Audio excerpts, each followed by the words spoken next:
आधुनिक काल काव्यखंड हमने पढ़ा भारतेंदु युग और उनके युग के कवि। अगला है द्विवेदी युग। इनका पूरा नाम महावीर प्रसाद द्विवेदी है। इनका समय जो है 1900 से 1918 ईस्वी है। द्विवेदी युग का नामकरण आचार्य महावीर प्रसाद द्विवेदी के नाम पर हुआ है। द्विवेदी युग की समयावधि, इसका जो समय है सामान्यतः 1900 से 1918 ईस्वी तक माना जाता है। आचार्य रामचंद्र शुक्ल ने द्विवेदी युग का काल निर्धारण सन 1893 से 1918 ईस्वी तक करते हुए उसे नई धारा और द्वितीय उत्थान के अंतर्गत रखा है। नई धारा में जो द्वितीय उत्थान था उन्हीं के अंतर्गत द्विवेदी युग आता है। 1893 से 1918 इसका समय माना है किसने? आचार्य रामचंद्र शुक्ल ने। डॉक्टर नगेंद्र ने द्विवेदी को जागरण सुधार काल नाम दिया, मतलब उन्होंने लोगों को जगाने का काम किया था अपनी कविताओं के अंदर, इसीलिए डॉक्टर नगेंद्र ने द्विवेदी युग को जागरण सुधार काल का नाम दिया है। 1893 ईस्वी में श्याम सुंदर दास, राम नारायण मिश्र और शिव कुमार सिंह के संयुक्त प्रयासों से काशी में नागरी प्रचारणी सभा की स्थापना हुई। सन 1899 में इंडियन प्रेस की स्थापना की गई। सरस्वती पत्रिका के प्रकाशन वर्ष से द्विवेदी युग का आरंभ स्वीकार किया जाता है। नागरी प्रचारणी सभा की प्रेरणा में इंडियन प्रेस प्रयाग द्वारा सरस्वती पत्रिका प्रकाशन 1900 ईस्वी में आरंभ हुआ था। क्वेश्चन बन सकता है इसके अंदर ये वाला भी, सरस्वती पत्रिका का प्रकाशन वर्ष क्या है? 1900 ईस्वी। इसके प्रथम संपादक जो थे वो बाबू श्याम सुंदर दास थे। सरस्वती पत्रिका के प्रथम संपादक जो थे वो बाबू श्याम सुंदर दास थे। महावीर प्रसाद द्विवेदी 1903 ईस्वी में इसके संपादक बने थे। तो पहले संपादक तो बाबू श्याम सुंदर दास थे जो 1900 में बने थे, और दूसरे संपादक बने थे महावीर प्रसाद द्विवेदी 1903 में। सरस्वती पत्रिका के महत्व को रेखांकित करते हुए इसे 20वीं शताब्दी के आरंभिक चरण का विश्वकोश कहा गया है। अब है द्विवेदी युग की प्रमुख साहित्यिक प्रवृत्तियां, मतलब प्रवृत्तियां किस प्रकार की कविताएं, किस प्रकार की रचनाएं उस समय की जाती थी, उनकी प्रवृत्तियां क्या की थी, मतलब एक तरह से उनकी कैरेक्टरिस्टिक। प्रवृत्तियां मतलब उनकी कैरेक्टरिस्टिक। द्विवेदी युग की प्रमुख कैरेक्टरिस्टिक क्या है? पहली है राष्ट्रीयता की नवीन धारणा, लोगों का राष्ट्र के प्रति प्रेम। भारतेंदु युग की अनिश्चित राष्ट्रीयता से अलग राष्ट्रीय भावना, देश प्रेम, अतीत गौरव की भावना की अभिव्यक्ति हुई है। अब भारतेंदु तो कंफ्यूज थे, वो देश प्रेम और देशभक्ति और राजभक्ति में कंफ्यूज थे, लेकिन इन्होंने एक नई धारणा निकाली जिसमें राष्ट्रीय भावना, देश प्रेम और अतीत के गौरव की भावना दिखाई पड़ती है। दूसरी कैरेक्टरिस्टिक, दूसरी प्रवृत्ति है इसकी इतिवृत्तात्मकता। जरूरत से ज़्यादा एक्सप्लेनेशन है। अधिकांश रचनाएं इतिवृत्तात्मक ढर्रे पर लिखी गई हैं। फिर है तीसरी कैरेक्टरिस्टिक इनकी नैतिकता एवं आदर्शवाद। श्रृंगार भावना का विरोध करते हुए नैतिक मूल्यों पर बल दिया गया है। द्विवेदी युग का काव्य समाज का आदर्श रूप लेकर चला। अगली प्रवृत्ति है इसकी विषयगत वैविध्य, मतलब सब्जेक्ट डिफरेंट है, सब्जेक्टों में डिफरेंस। विषयों का अत्यधिक विस्तार हुआ, मतलब अलग अलग सब्जेक्ट पर कविताएं या रचनाएं की गई। फिर है साहित्य की सौदेश्यता पर बल।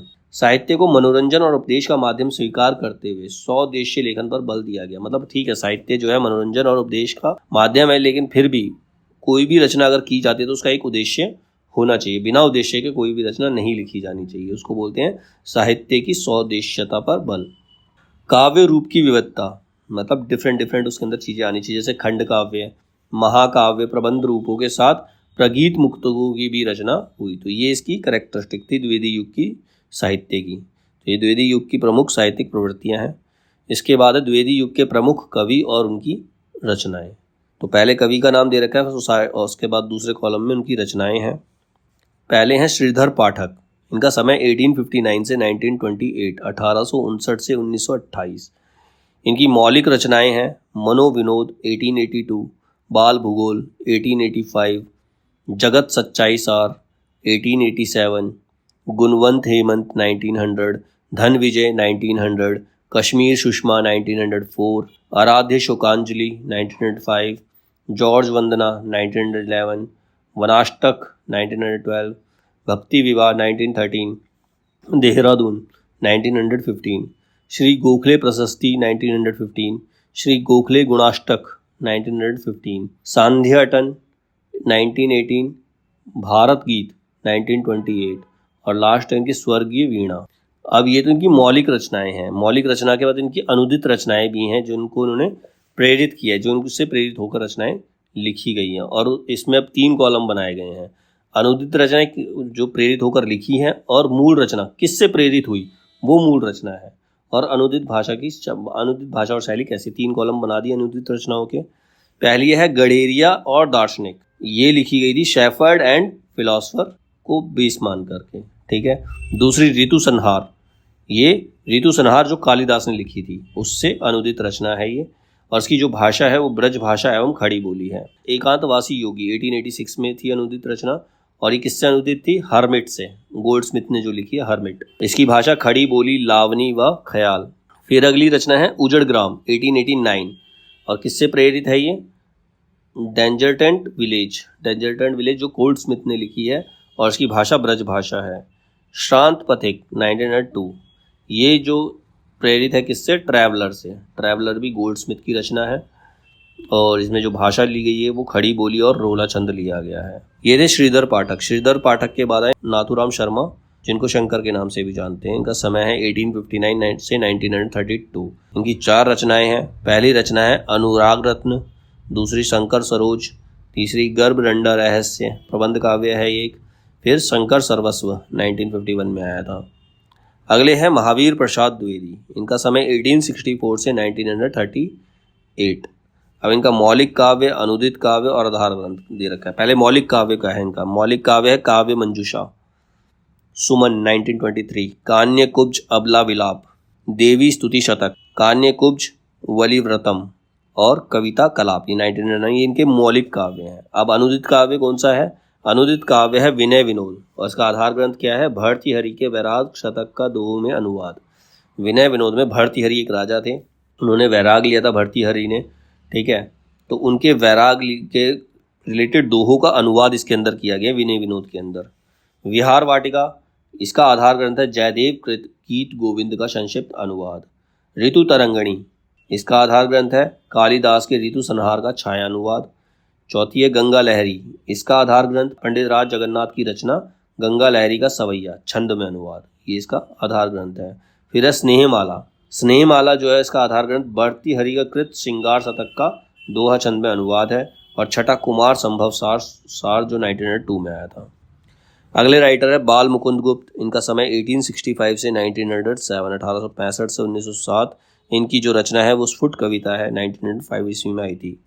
इसके बाद है अयोध्या सिंह उपाध्याय, जिनको हम हरिऔध के नाम से भी जानते हैं। इनका समय 1865 से 1947, 1865 से 1947। इनकी रचनाएं हैं कबीर कुंडल 1899, रसिक रहस्य 1899, कृष्ण शतक 1900, प्रेम प्रपंच 1900, प्रेमांबु वारिधि 1900, प्रेमांबु प्रश्रवण 1900, प्रेमांबु प्रवाह 1900, प्रेम पुष्पोहार 1904, काव्योपवन 1909, ऋतु मुकुर 1917, पद्य प्रमोद 1920, चुपते चौपदे 1924, पद्य प्रसून 1925, उपहार 1928, बोलचाल 1928, रस कलश 1931, चोखे चौपदे 1932, फूल पत्ते, कल्पलता 1938, ग्राम गीत 1938, मर्म स्पर्श 1944, दिव्य दोहावली 1946, हरिऔध सत्सई 1947। तो ये इनकी रचनाएं हैं। इसके बाद इनकी कुछ प्रबंध काव्य भी हैं। प्रबंध काव्य कौन कौन से हरिऔध के, सबसे जो फेमस है वो है प्रिय प्रवास, 1914 में आया था, और प्रिय प्रवास के अंदर 17 सर्ग हैं। दूसरा है पारिजात, ये 1940 में आया था, इसमें 15 सर्ग हैं। तीसरा वैदेही वनवास, मतलब सीता का वनवास 1940, इसमें 18 सर्ग हैं। ये थी हरिऔध की रचनाएं। हरिऔध के बाद हैं लाला भगवान दीन, इनका समय 1866 से 1930। ये हिंदी शब्द सागर के संपादक मंडल में शामिल रहे थे। इनकी रचनाएं हैं वीर क्षत्राणी, वीर बालक, वीर पंचरत्न और नवीन बीन। और इनकी टीकाएं, इन्होंने टीकाएं भी लिखी है रामचंद्रिका, कवि प्रिया, दोहावली, कवितावली और बिहारी सत्सई। अगले राइटर है रामचरित उपाध्याय, इनका समय 1872 से 1938, 1872 से 1938।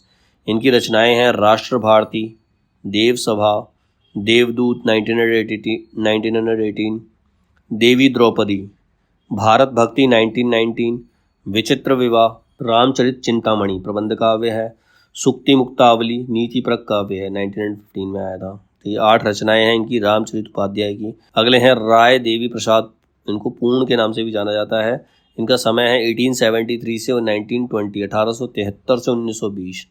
इनकी रचनाएं हैं मृत्युंजय 1904, राम रावण विरोध 1906, स्वदेशी कुंडल 1910, अमलताश, नए सन 1910 का स्वागत, नए सन का स्वागत 1910, वसंत वियोग 1912, नवीन संवत्सर 1967। धराधर धावन, ये मेघदूत का ब्रज भाषा में पद्यबद्ध अनुवाद है, मतलब मेघदूत को ब्रज भाषा में ट्रांसलेट किया था जिसका नाम था धाराधर धावन, ये राय देवी प्रसाद पूर्ण ने किया था। नेक्स्ट राइटर है कामता प्रसाद गुरु, इनका समय 1875 से 1947, 1875 से 1947। इनकी रचना है भौमासुर वध जो ब्रज भाषा में है, विनय पचासा ब्रज भाषा में है, पद्य पुष्पावली खड़ी बोली में है, दासी रानी और शिवाजी। अगले राइटर है गिरधर शर्मा, इनको नवरत्न के नाम से जानते हैं। इनका समय 1881 से 1961, 1881 से 1961। इनकी रचनाएं हैं मातृवंदना, दूसरी रचना है हिंदी माघ। अगले राइटर है गया प्रसाद शुक्ल स्नेही, इनका समय 1883 से 1972, 1883 से 1972। इनकी रचनाएं हैं प्रेम पचीसी, कुसुमांजलि, कृषक क्रंदन, राष्ट्रीय वीणा, त्रिशूल तरंग, करुणा कादम्बिनी। अगले राइटर रूप नारायण पांडे, इनका समय 1884 से 1959, 1884 से 1959। इनकी रचनाएं हैं पराग 1924, वन वैभव, दलित कुसुम, वन विहंगम, आश्वासन। अगले हैं मैथिली शरण गुप्त, इनका समय 1886 से 1964। मैथिली शरण गुप्त की रचनाओं को हमने अलग से इसमें दे रखा है, वो बाद में पढ़ेंगे। मैथिली शरण की अलग से दे रखी रचनाएं इसके अंदर। फिर है लोचन प्रसाद पांडे, इनका समय 1886 से 1959, 1886 से 1959। इनकी रचनाएं हैं मृगी दुखमोचन, प्रवासी, नीति कविता 1906, मेवाड़ गाथा 1914, महानदी, पद्य पुष्पांजलि 1915। फिर है राम नरेश त्रिपाठी, इनका समय 1889 से 1962, 1889 से 1962। इनके खंड काव्य हैं पहला मिलन 1917, 1917, पथिक 1920, मानसी 1927, ये फुटकर कविताओं का संग्रह है। और फिर है स्वप्न 1929। तो ये द्विवेदी युग के कवि हैं, ठीक है।